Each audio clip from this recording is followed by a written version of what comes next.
when the outside don't make sense no more. It don't make When our sense. common sense has walked out the door. What's going on here? Don't freak out, come hang out with the Cool Calm Collective.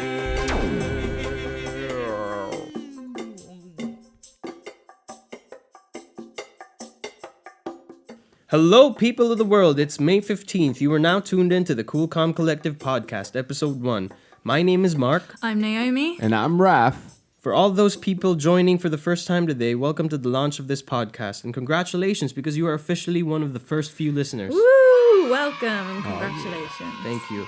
We look forward to starting a new podcast that will give you, the listener, a fresh perspective on the topics we discuss every episode. And we are eager to develop a community where we can start discussions about life and this new normal that we're faced with. You can get us on Instagram at Cool Calm Collective Podcast. And on Facebook at Cool Calm Collective Cast. In this first episode of our new podcast, we're going to start out by introducing ourselves, and then we'll give you a general overview of the pandemic situation here in the UK. First, we're going to go over a basic timeline of what's happened in the UK since the first confirmed case of the disease, and then outline some of the effects the lockdown has had on people here. We're going to be giving you guys some good news as well to raise your spirits during this difficult time. And we'll also talk about how the lockdown has been affecting each of us. So let's get started. Mark, why don't you introduce yourself first? Well, my name is Mark. I'm 29. I was born in the Philippines, and before living here in the UK, I used to live in Japan, in Tokyo, in Iga, in Osaka, and right now I study digital media, and I work full-time international business alongside my studies.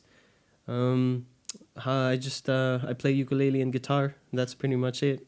Nice. How about you, Raph? I'm Raph, I'm 29. I was born in Sweden. I was raised in the Philippines. And then I moved to Sweden and then I moved here. I like music, heavy music, and I like basketball. Mm. Yeah. B-ball. How about you, Naomi? So I'm Naomi and I'm 24. I'm from the UK, from originally around the southeast of the UK, and I moved to Leeds to go to uni when I was 18. Studied Japanese in uni, and I now work in an office for an online training company. Some of the things I like are I like learning about different cultures around the world, like I like Japanese culture, Spanish, French culture. I also like playing and listening to music, and I like video games as well. Okay, so I hope that we all know each other a little bit after that. You'll get a chance to know us better if you watch the So keep next listening. episodes. Yeah. So we'll start out with a pandemic timeline for the UK. For anyone who doesn't live here, the first 2 cases were confirmed on January 29. 2 Chinese nationals staying in a hotel in York, which is actually the next town over from Leeds. Wow. The first British death from the pandemic happened a month later when a passenger aboard the Diamond Princess cruise ship, which was docked in Yokohama, Japan, died of the disease. And the first death in the UK happened a week later on March 5th. On March the 11th, the WHO declared the current situation as a pandemic, which means that the epidemic had spread worldwide and affects a high percentage of the global population. Boris Johnson, the Prime Minister of the UK, held the first of his daily briefings on March the 16th and advised everyone to work from home if possible and to avoid pubs and restaurants. A few days later, on March the 20th, pubs, restaurants, gyms, schools and other social venues were closed for the foreseeable future. No. Okay, and the UK officially went to lockdown on March 23, when Boris Johnson announced the government's new message along with the new slogan, "Stay home, protect the NHS, save lives." According to these new measures, all UK citizens had to stay home and could only go out to shop for basic necessities, exercise once a day, help vulnerable people or provide care, and travel to work only if absolutely necessary.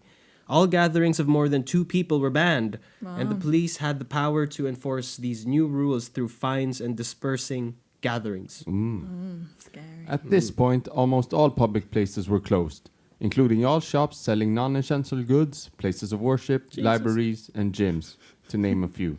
All social events like weddings, parties, and baptisms were also cancelled except for funerals.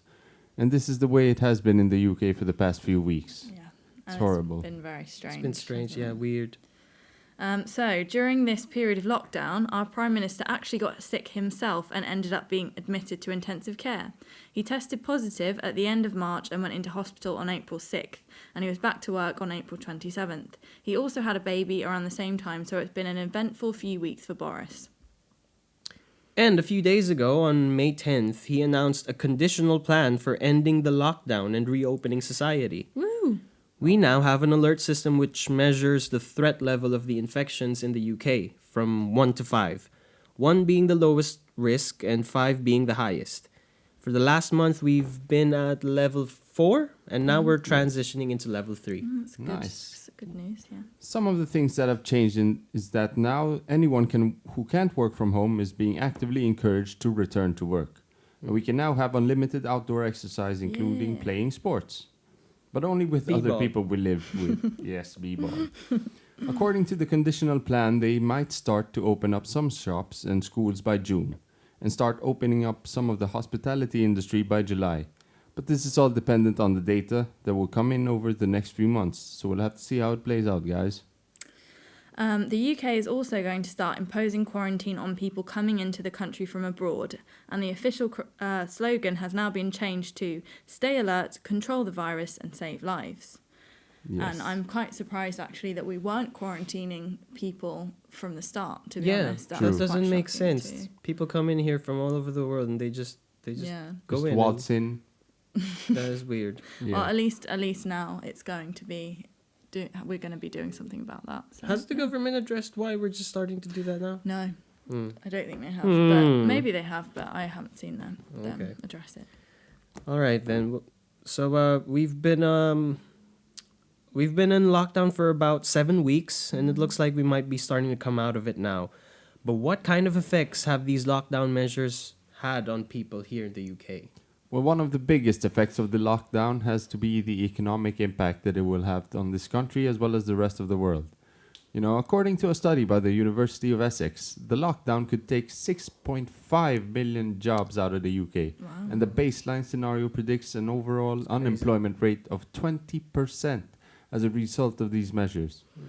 According to the study, the sector which is most badly affected by this is accommodation and food services, so business like hotels and events catering, followed by services and retail and transport.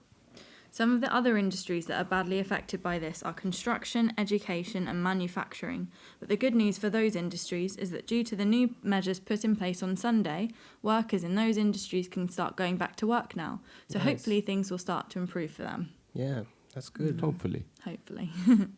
One of the ways that the UK has tried to reduce the economic effects of the lockdown is through the job retention scheme. UK workers of any employer can be placed on this scheme in order to keep their job, and the government will pay up to 80% of their salary per month, up to £2,500 for each worker.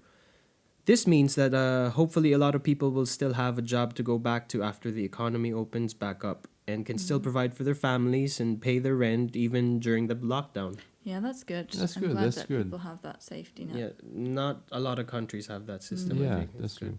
More good news. According to the Office for Budget Responsibility, there's a good chance that the economy will be able to bounce back right after the lockdown measures have been relaxed. Yeah, I think that's definitely likely. I mean, I can imagine everybody's going crazy, stuck Yeah. inside, and they're going to want to go out into Big restaurants parties, and bars and stuff. shopping, I'm everything. actually impressed that people are not. They're not going out. Going yeah, out, they're yeah. actually obeying. I guess, well, you know, people are really working together over this. For the greater good. Yeah. Speaking of that, another big problem with the lockdown is the effect that it must be having on mental health.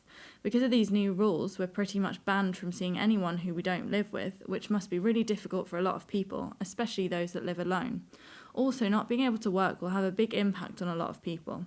This lockdown has basically completely disrupted and changed the lives of most people here in the UK, us included. There is a lot of good news, though.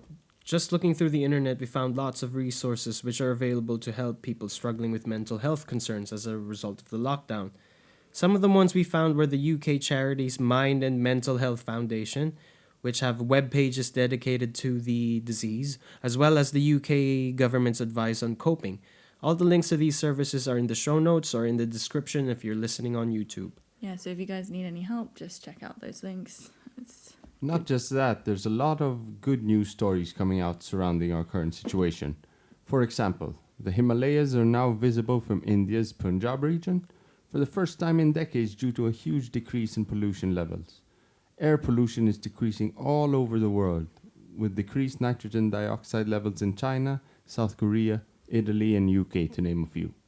Another great story we've heard is that animal shelters have actually been running out of stray dogs and cats because of the pandemic, and so many people are adopting them. I guess with all the free time people have now, they feel like they can dedicate themselves to taking care of a pet. Pets everywhere are also getting a lot more attention now that their owners have no choice but to stay home and hang out with them. I want a pet. Me too. Me too. We should go. Try and Can't get wait. One. Can't wait to get a No, pet. we can't get one though because they're out, aren't they? Just feels like it's hard to decide on getting a pet because you're invested to it for like True. a decade or something. Yeah. But anyway, It'd be a nice companion for the lockdown, though, definitely. true. Something to keep your spirits up. A lot of businesses are also giving away products and services for free to keep people healthy and sane during lockdowns. Some of these include free games from PlayStation Network, Nice. free cooking classes, free exercise classes, and free language lessons for school kids. Cool kids. Cool, calm, collected kids. You can find links to some of these in the show notes, and there are much more out there to discover with just a quick internet search. Yeah, so if you guys want free stuff, just check out our show notes or Yes. YouTube description. So now we're just going to talk a little bit about how the lockdown has affected our lives so far. We're all in different situations, so we've all had slightly different experiences with this. Naomi, why don't you start us off? Okay, so as I said earlier, I work in an office, so I think my job compared to others are it's quite easy to work from home. And I was lucky that my company did a lot of planning before the lockdown actually went into place so that we could work from home. So I'm now working from home. I'm not commuting anymore, so that saved me a lot of time. I've got a lot more free time now and I'm saving money. So I'm trying to do a bit more exercising, playing guitar and things like that in my free time. I'm trying to make the best of it. Also, my family's making a lot more effort to talk to each other. So we have weekly That's good. Zoom calls, which is really nice. I think we don't do that that's enough. nice. Yeah. And especially I've got family in different parts of the world. It's nice to have that time to... What do you guys do Stay in in touch. these Zoom conversations? Yeah. Actually, that's quite fun. My aunt writes poems and reads them to us, and we talk about what we've been doing. So I've got cousins, like they're little kids, and they tell us what they've been doing with their time. We tell them what we've been doing. So yeah, it's nice just catching up really and Yeah. sort of sharing our lives. But yeah, the only thing I really miss about the old normal is just seeing people outside, getting on with their lives, busy. I enjoy seeing that. And it is a bit strange to see it completely dead, empty, all the shops closed and everything. So yeah. I know what you're... But overall, from, yeah. I'm pretty much having a good time with it, really. That's good. Yeah. That's good. How about you, Mark? Well, for me, being on lockdown, I before the lockdown, I was already working from home, and that's why I can study at the same time, work full time. Yeah. So it hasn't really affected me that much by not going out.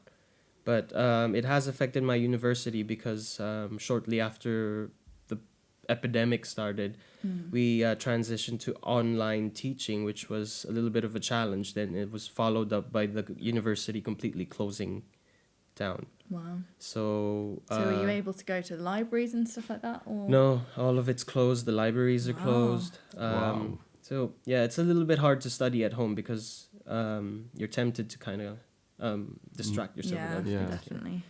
But with work, it has affected my work in terms of delays. So I do handle a lot of shipments coming here and there and orders. And it's just a lot of delays and a lot of angry people, a lot of angry customers, angry people just like waiting, being delayed for Yeah. due to the pandemic. But apart from that, yeah, I think I'm enjoying the lockdown as well. I do miss seeing people from outside the window. It's empty. So Yeah. that's it. How about you, Raf? For me, the lockdown has just made my life harder in a sense that it was hard for me to look for a job when I got here. But other than that, it really hasn't affected me in such a big way because I just got here, you know. Yeah. How many jobs did you apply for in total? Oof, damn, like 100, 200 maybe. Wow, that's a Yeah. lot of jobs. What kind of industries did you apply for? Well, my job before I got here was in the restaurant branch. So I really got screwed. Well, that's one big way I got affected, Yeah. actually. So, All right. Well, and also, how is working during the pandemic? well, we need to keep social distancing. We need to follow these rules and guidelines they put out, like having masks. They give out free masks. By the start of the shift, we have temperature checks and everything. Wow, strict. So, yeah. Do you they're have to pretty wear strict. PPE? Well, it's the mask. PPE. It's the mask. Just yeah. the mask. Do you have? Do you feel safe at work with your Yes, PPE? actually, I feel safe with good. my PPE. What is your PPE? Is it just a mask? Yes. Just a mask? No Yes. The gloves? PPE? No gloves? Well, they have free gloves as well, but it's okay. not. It's optional, the gloves. Yeah, but everyone has work gloves, not those Oh, okay, yeah, I get it. flimsy gloves. Yeah. Okay.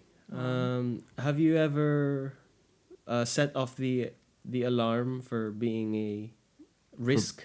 Yes, actually, it was a hot day morning that morning, and I was just working hard and I was hot apparently. What happened? Was there an Just alarm? like an alarm. Yes, yes. Alert, alert. No, it beeped loudly, and then they asked me to step aside, and they took a more thorough Okay. temperature check. Where did they? Forehead, Oh, the forehead, okay. the It was temperature the- check, the gun, the The gun. other end of your No, body. no, no, no, no, no, sir. Open wide. No. Okay. All right. Okay, so yeah, well, it sounds like we've all had a very different experience, which is, I think that's very interesting. We're all in different positions, so yeah. Yeah. But anyway, I think that's all we've got time for this episode. Hopefully we were Aw. able to give you guys a good picture of what's going on here in the UK right now, and hopefully you know a bit more about who we are and what we're all about as well. Yep. And coming on episode 2, we're gonna be talking about the Swedish approach to this pandemic. So Yes. make sure you tune in for that because you don't want to miss that. Hey Raf, have you heard about the website me17mbs.leedsnewmedia.net/coolcalmcollective? Do you mean me17mbs.leedsnewmedia.net/coolcalmcollective? No, I have not. What? How about you, Mark? Have you heard of it? Yeah, it's amazing. You can listen to previous episodes of the podcast, visit the blog, and even leave a comment. That sounds great. I think I'll have a look after the show. Did you know that you can listen to the Cool Calm Collective podcast on SoundCloud and YouTube? Yes, I'm definitely subscribed to all of them. I listen to them when I shower. It's the perfect combo. Thanks for telling me this, guys. I'll make sure to share this with all my friends too. And I encourage, no, I implore our listeners to do the same. This is the most natural conversation I've had in my life. But that's all the time we have for today. So see you next time, folks. Please don't forget to Get some perspective. With the Cool Calm Collective.